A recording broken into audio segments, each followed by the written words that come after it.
Dia itu suka menggertak. Aku bilang dia memang suka menggertak. Dia bisa menggertak Banning, tapi itu pasti akan berbalik padanya juga. Kamu mungkin ingat wanita ini, Afine Muhammad, karyawan McDonald's yang tampaknya meluapkan amarahnya dan menurut jaksa berubah menjadi mematikan ketika dia dituduh membunuh manajernya di McDonald's setelah terjadi pertengkaran. Nah, sekarang sebuah keputusan besar telah membalikkan kasus ini. Kami akan membalas dampak keputusan ini pada proses selanjutnya di pengadilan bersama pengacara pembela pidana. Selamat datang di Sidebar dari Law and Crime, saya Jesse Weber. Semua berawal dari ledakan emosi yang mentah, penuh amarah, dan tersebar di Instagram. Dia seorang pengganggu. Saya katakan ya, dia seorang pengganggu. Seseorang harus melakukan sesuatu tentang itu. Ini tidak lucu, ini tidak adil. Sama sekali tidak lucu. Jadi kamu tahu, Cu, dia bisa terus jadi pengganggu Banning kalau dia mau. Tapi itu akan berbalik pada dirinya. Icyauru mungkin ingat Afine Muhammad, wanita 27 tahun yang pernah kita bahas sebelumnya di Sidebar. Itu tadi dia sepertinya curhat di media sosial tentang manajernya di McDonald's di East Point, Michigan. Dan beberapa jam kemudian manajer yang sama, Jennifer Harris, ditemukan tewas. Setelah berbulan-bulan tanpa kabar dan banyak pertanyaan soal kasus ini, akhirnya ada perkembangan baru yang perlu kita bahas. Ini membuka jalan ke proses pengadilan berikutnya. Kita akan bahas, tapi sebelumnya harus mundur dulu. Ya, ini adalah salah satu kisah yang sebenarnya dimulai di media sosial dan berkembang menjadi sesuatu yang tidak pernah bisa dibayangkan oleh siapapun. Pada 10 Juli, polisi menyatakan Afine Muhammad, karyawan McDonald's di Jalan 9 Mil, terlibat pertengkaran dengan manajernya Jennifer Harris setelah diberitahu dipulangkan lebih awal. Mr. Menyelidiknya Muhammad pergi, duduk di mobilnya selama beberapa saat, lalu kembali dengan membawa pisau. Mari kita pikirkan perencanaan sebelumnya. Saat petugas tiba, apa yang mereka temukan? Haris dilaporkan telah ditikam hingga 15 kali. Seorang pelanggan dengan senjata api turun tangan untuk menghentikan Muhammad melarikan diri. Sekarang Haris dilarikan ke rumah sakit. Dia tragisnya meninggal kemudian karena luka-lukanya. Kasus yang mengerikan. Dan pada tanggal 11 Juli ketika kita membicarakan apa yang terjadi dalam proses pengadilan, Muhammad menjalani sidang pengadilan pertamanya untuk pembacaan dakwaan. Disinilah para detektif memaparkan apa yang mereka katakan terjadi dengan detail yang mengerikan. Ya, masa penusukan terjadi tadi, Muhammad dipulangkan oleh Harris karena tidak menjalankan tugas kerjanya dan mengatakan kepada Harris, saya akan kembali. Muhammad ditangkap di tempat kejadian perkara dan pisau diamankan. Muhammad mengakui bahwa dia berniat membunuh Harris dan mengatakan bahwa setelah dia dipulangkan, dia pergi ke taman terdekat dengan mobil. Memutuskan untuk kembali dan menikam Harris dengan pisau yang dia miliki di dalam kendaraannya. Ketika Muhammad kembali untuk menikam Harris, dia masuk lewat pintu belakang dengan masker berkerudung untuk menyembunyikan identitas. Dan mencoba melarikan diri dari lokasi setelah penusukan, tetapi dihentikan oleh seorang pelanggan yang bersenjata. Jadi ini Muhammad didakwa dengan pembunuhan berencana tingkat pertama dan membawa senjata berbahaya dengan maksud yang melanggar hukum. Sekarang dia juga didakwa sebagai residivis. Apa artinya? Itu tampaknya penetapan dari vonis penusukan sebelumnya di Virginia. Kita juga akan membahasnya. Jaminannya juga ditetapkan sebesar 25 juta dolar tunai atau jaminan dengan syarat ketat jika dia dibebaskan. Jadi itu termasuk pemantauan Global Positioning System tes narkoba dan alkohol, tidak boleh menghubungi keluarga korban, dan larangan kembali ke McDonald's tersebut. Sekarang kita harus membahas apa yang terjadi pada sidang berikutnya pada tanggal 23 Juli. Ini Din adalah saat pengacara pembela Muhammad meminta evaluasi kompetensi dan tanggung jawab pidana. Dengan kata lain, apakah dia memahami proses hukum dan apa yang sedang terjadi? Anda meminta sidang wali kota ditunda untuk menemukan poin pertama dan kedua. Apakah maksud Anda merujuk ke pusat forensik kompetensi di Coatesville? Benar begitu? Ya, Yang Mulia. Penasihat hukum meminta Nona Muhammad dirujuk ke petugas pertama di pusat forensik. Saya hanya ingin menyebutkan bahwa Nona Muhammad sendiri secara pribadi keberatan dengan rujukan ini.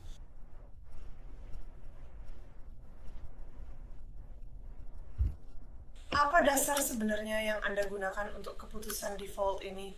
Yang Mulia.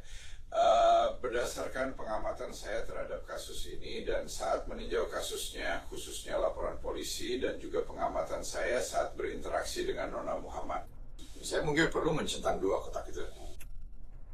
Saya harus memastikan dia benar-benar kompeten untuk diadili. Tidak ada masalah terkait tanggung jawab pidana atau kesalahannya. Ya, jadi ini berarti kasusnya akan dihentikan sementara dokter penilai menentukan apakah Muhammad benar-benar memahami tuduhannya, apakah dia bisa membantu dalam pembelaannya sendiri atau tidak. Kami berbicara dengan psikiater forensik Dr. Daniel Bober tentang apa yang dinilai dalam situasi ini dan arti kompeten untuk diadili. Berikut penjelasannya. Kompetensi adalah salah satu target yang selalu kredis. Like ring Yusuf kompeten di minggu ini tapi tidak minggu depan ya. Di Amerika Serikat, kompetensi ditetapkan melalui kasus Mahkamah Agung Amerika Serikat Fedaski. Intinya itulah yang dikatakan dalam kasus itu. Anda selalu mampu mengerti sama dan berkolaborasi dengan pengacara Anda secara serti memahami secara rasional dan faktual tuduhan terhadap Anda. Ada sejauh saya terpikir, saya meminta tweet di Instagram yang diunggah sebelum kejadian itu dan Anda jelas memilikinya. Sering kurang saya memiliki kontrol impuls yang buruk, emosi yang tidak stabil, kemarahan yang terus meningkat, frustrasi berulang, merasa tidak berdaya atas situasinya, dan merasa bahwa dia sedang mengalami ketidakadilan yang dia rasakan. Ada begitu banyak hal berbeda di sini dalam diagnosis banding, dan jelas saya belum pernah memeriksanya, jadi saya tidak bisa membuat diagnosis.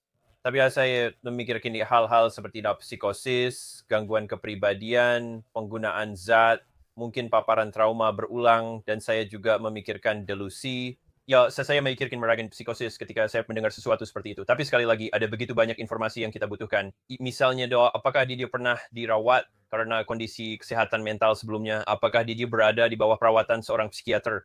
Ini adalah hal yang ingin saya kita tahu. Bicara dengan cara orang-orang yang berada di sekitarnya dalam beberapa jam dan hari sebelum kejadian itu. Selama periode yang sama, kami juga tahu Afini Muhammad punya catatan kekerasan sebelumnya. Maret 2022, dia mengaku bersalah di Virginia atas luka tusuk, luka atau sayatan tanpa niat jahat secara tidak sah.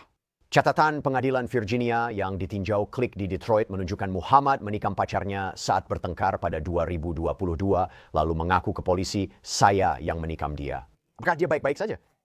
Sekarang, dia divonis 4 tahun tapi hukumannya ditangguhkan. Jadi hanya masa percobaan.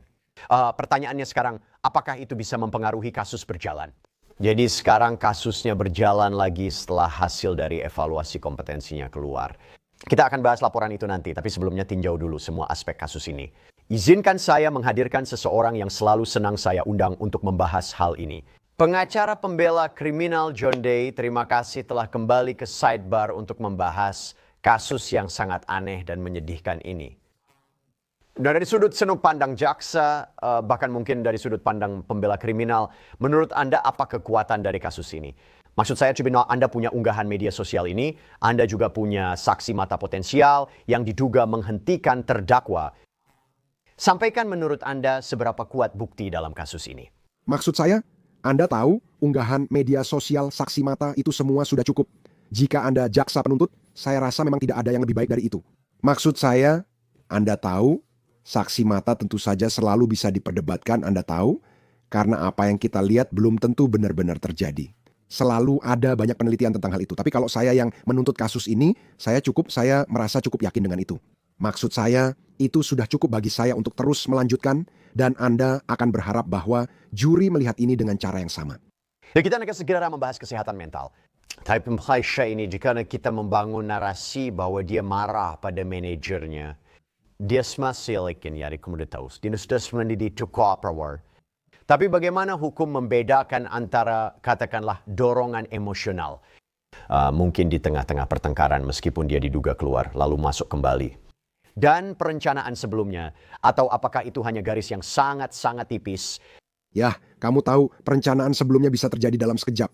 Itulah yang selalu diyakinkan jaksa kepada juri saat mereka diminta menurunkan dakwaan kasus pembunuhan. Maksud saya, itu adalah perencanaan sebelumnya. Itu adalah apa yang ada di pikiran terdakwa, apa yang mengarah ke situ. Itu bisa saja keputusan spontan, tapi dalam keadaan yang tepat, perencanaan bisa saja terjadi dalam momen keputusan spontan itu. Jadi, ini gagasan tentang adanya latar belakang cerita, bukan hanya pertemuan kebetulan atau pembunuhan karena emosi di jalan. Ada latar belakang cerita. Ada sesuatu yang terjadi, dan jika Anda adalah jaksa, Anda ingin menekankan hal itu kepada juri.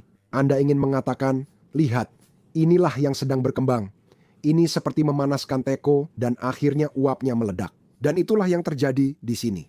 Jadi jaksa akan melihat latar belakangnya, Mereka akan mencoba membangunnya, mereka akan mencoba menyusun fondasinya agar juri benar-benar memahami mengapa ini terjadi. Meskipun jelas ini adalah situasi yang mengerikan.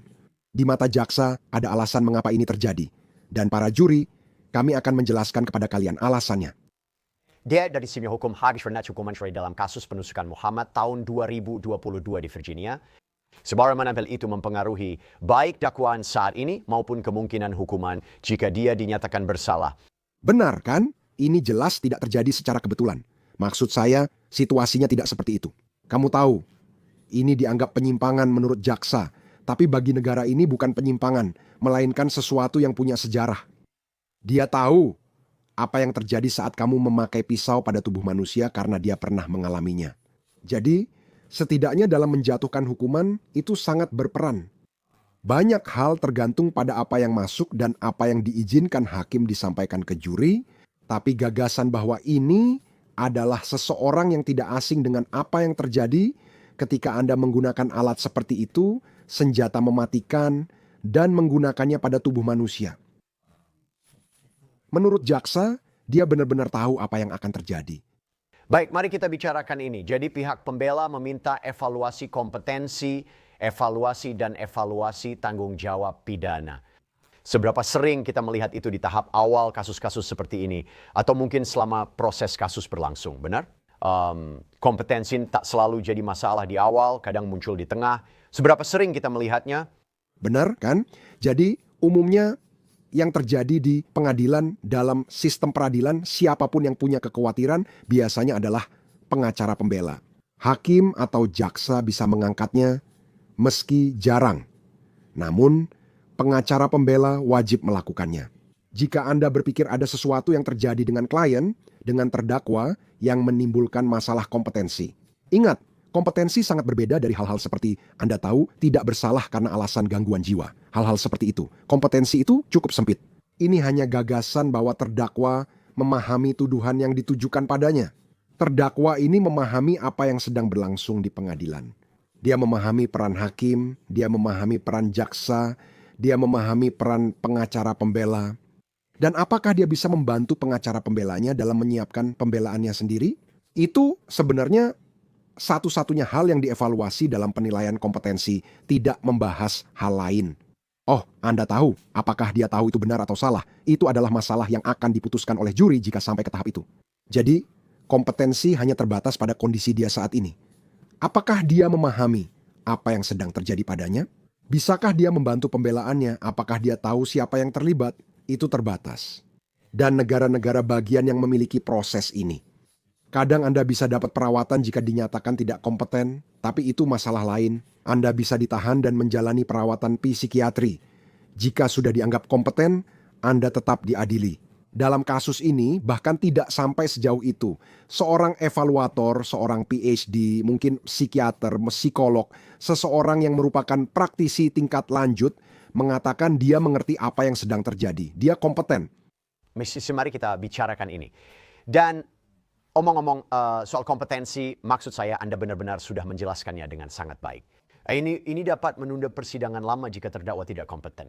Membahas kesehatan mental terdakwa dan kondisinya saat ini.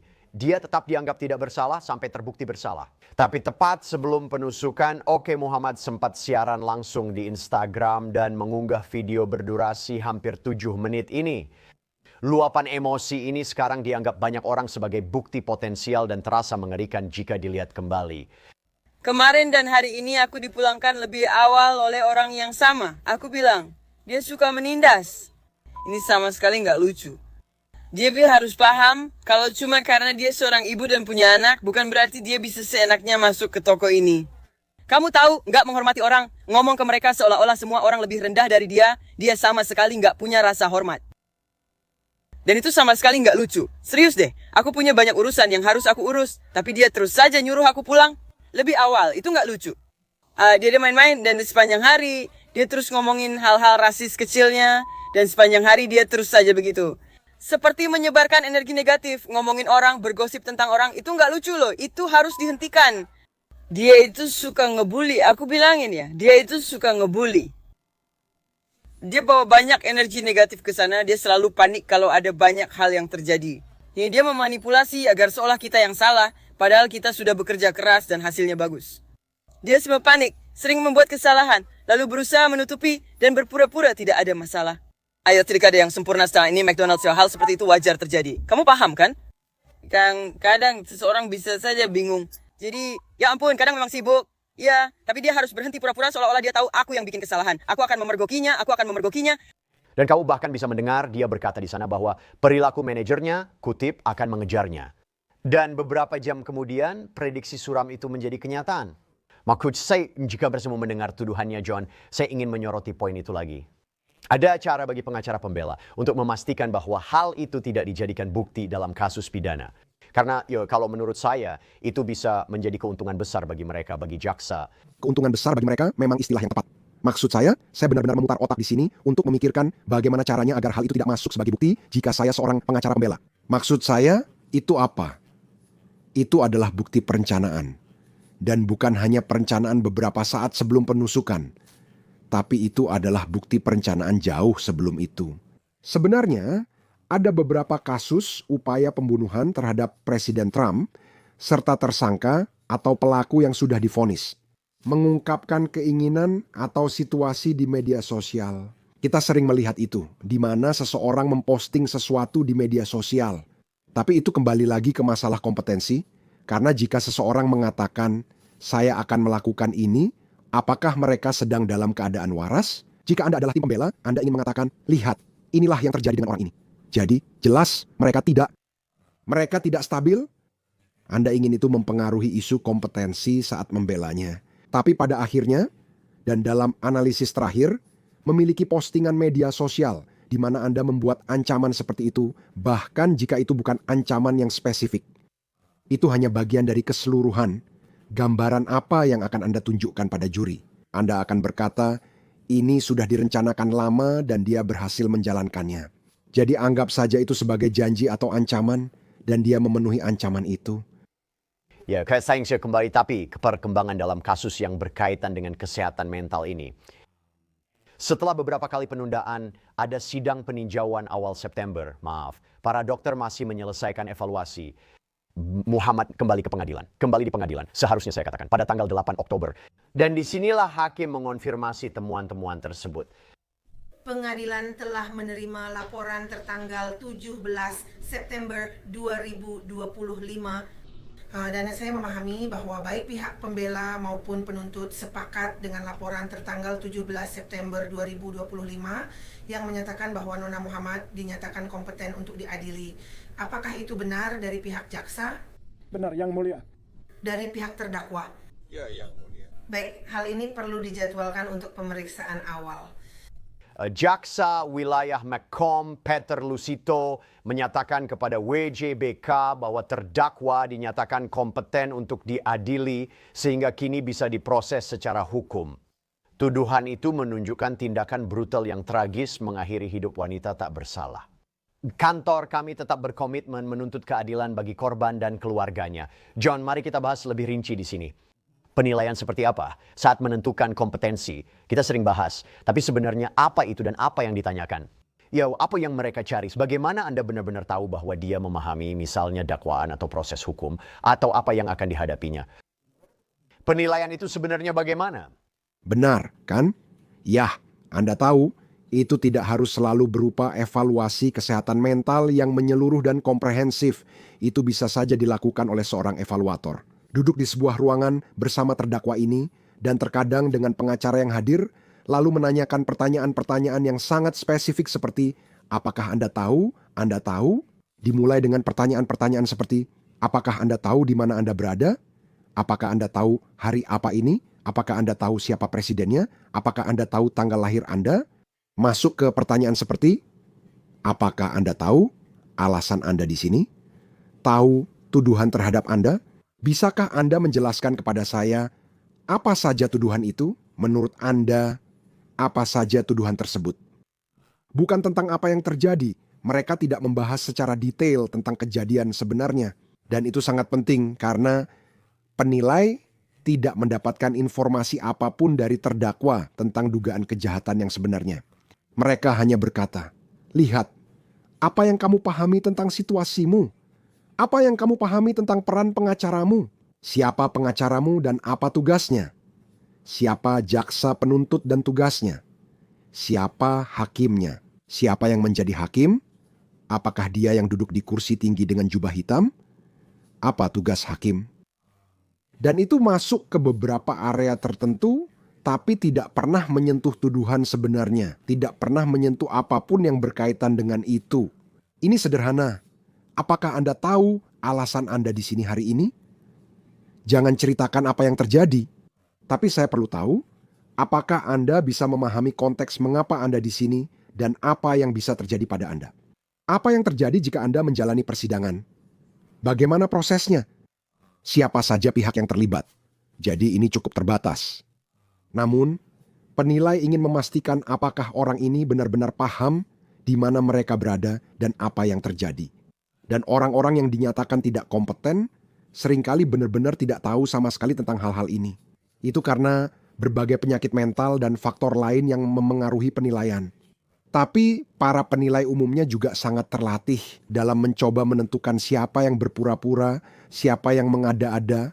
Mereka bisa melihat melalui segala bentuk kebohongan atau penyamaran terdakwa. Itu salah satu hal lainnya. Seorang evaluator yang terlatih dan baik tahu kapan mereka berkata jujur pada dasarnya dan kapan mereka hanya berpura-pura.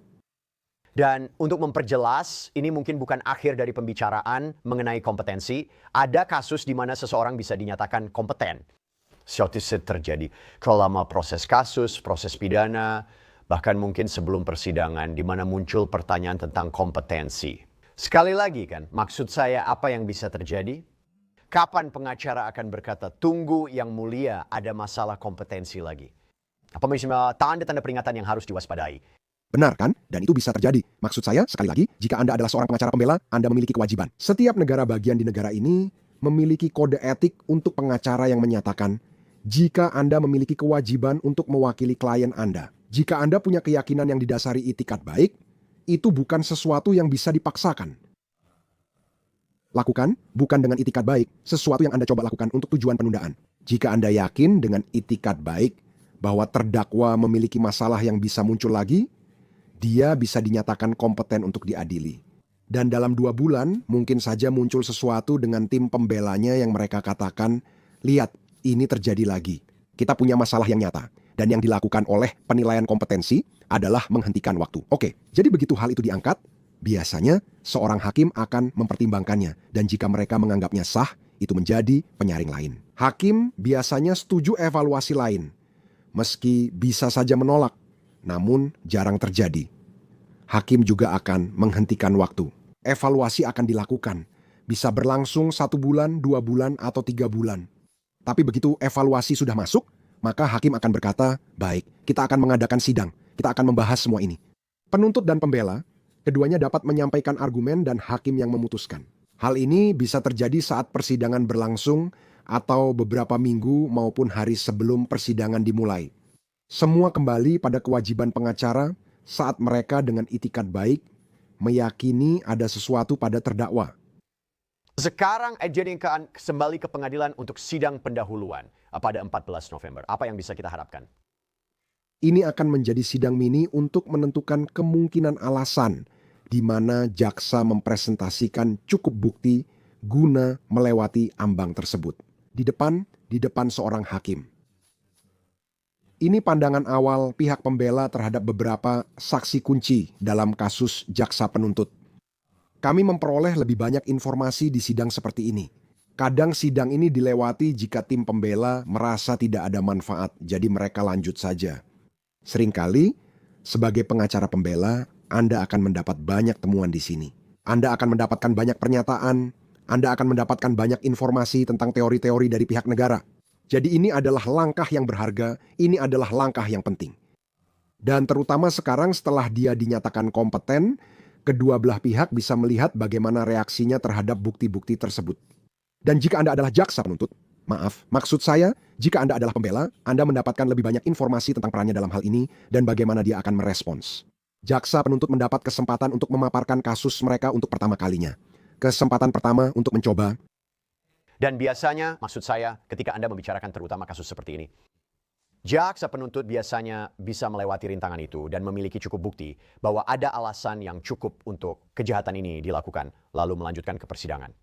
Saat kasus ini maju ke persidangan, agar jelas untuk penonton kita, juri, calon juri dalam kasus ini, mereka tidak akan tahu tentang masalah kompetensi, benar? Yaitu tidak akan terlihat oleh mereka dan tidak perlu dipertimbangkan saat menilai apakah dia melakukan kejahatan ini. Benar, para juri tidak mendengar semua hal pendahuluan, termasuk apakah ada evaluasi kompetensi, apakah dia dinyatakan kompeten. Mereka tidak perlu tahu dan semuanya disembunyikan dari mereka. Jelas, itu akan sangat merugikan, sangat merugikan. Bisa jadi ke satu arah atau yang lain. Jadi informasi tentang kompetensi itu tidak dimasukkan. Tentu saja, selama persidangan, pihak pembela bisa menghadirkan berbagai ahli yang bisa membicarakan banyak hal. Saksi ahli dapat masuk ke bidang ini. Tapi juri tidak akan mendengar tentang perdebatan kompetensi sebelumnya atau evaluasi kompetensi. Apa percakapan kita sekarang? Apakah ini memberi Anda gambaran arah pembelaan? Dan B, selalu menjadi pilihan terdakwa apakah mereka ingin bersaksi atau tidak. Benar? Pengacara mereka mungkin bilang jangan lakukan ini.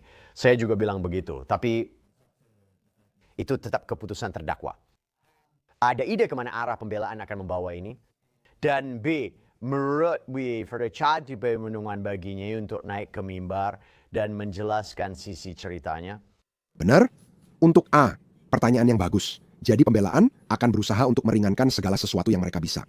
Mereka ingin bisa menjelaskan mengapa orang ini bereaksi seperti itu. Mereka ingin menjelaskan apa yang sebenarnya terjadi.